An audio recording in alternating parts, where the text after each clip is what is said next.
ప్రియమైన వీక్షకులారా, మనం ఒక్కసారి గంభీరంగా ఆలోచిద్దాం.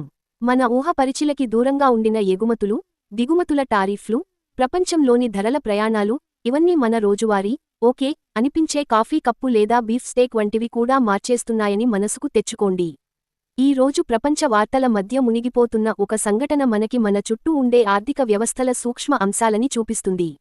మనం తెలుసుకోబోవేది డొనాల్డ్ ట్రంప్ అధినేతృత్వంలోని అమెరికా ప్రభుత్వం చేసిన టారిఫ్ల రద్దు నిర్ణయం.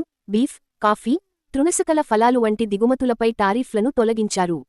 ఇటీవల అమెరికాలో కస్టమర్లు, ప్రజల ఊహలకు తగ్గ స్థాయిలో కిరాణా ధరల పెరుగుదల, ప్రత్యేకంగా బీఫ్, కాఫీ లాంటివి.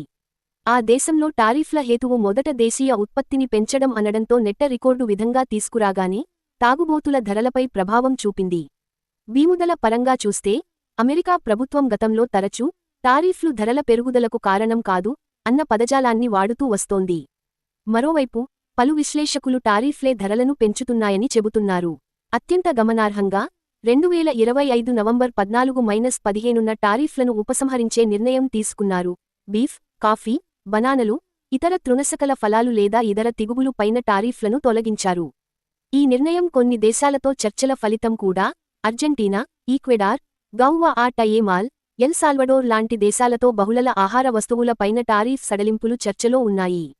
ఈ రద్దు నిర్ణయం ఎందుకు ముఖ్యమే అంటే, అమెరికాలో ఆహార ధరల పెరుగుదలపై ప్రజల వాదన మరింత ఎక్కువైంది.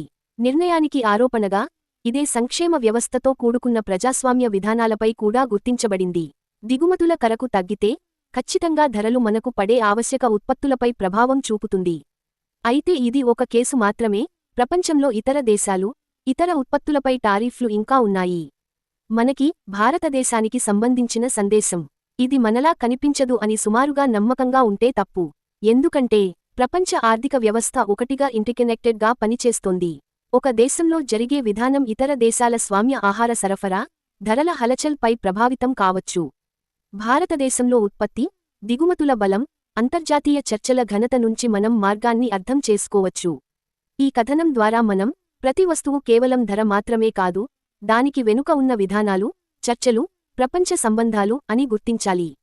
మిత్రులా, మనం ఈ ఘటనను కేవలం ఓ వార్త అని కాకుండా ఒక ప్రతిబింబంగా చూడాలి. ఎక్కడో ఒక చోట టారిఫ్లు పెరిగాయి, అక్కడే వినియోగదారి భారం పెరిగింది.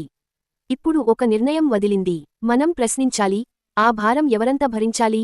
ప్రజలు గదా, స్వదేశీయ తయారీదారుల గదా, ప్రపంచ మార్కెట్ల గదా? భారతీయ ఉదాహరణకి ఇది ఒక నోటీసుగా ఉంది. మనం ఏ విధంగా వర్తించాలి, ఏ విధంగా మన ధోరణులను రూపొందించాలనే విషయంలో. మన ఊహలకు చేరని ఈ వేదికల్లో మన జీవితాలకు తగిన ప్రభావాలున్నాయంటే, నిశ్శబ్దంగా పరిశీలించాలంటే ఉంది. నా ఎరి చెప్పి ఈ వీడియో ముగించుకుందాం. మీ ఆలోచనలు కామెంట్లో చెప్పండి. ఈ వీడియో గమనించారా? లైక్ చేయండి, షేర్ చేయండి. మళ్ళీ త్వరలో కలుద్దాం.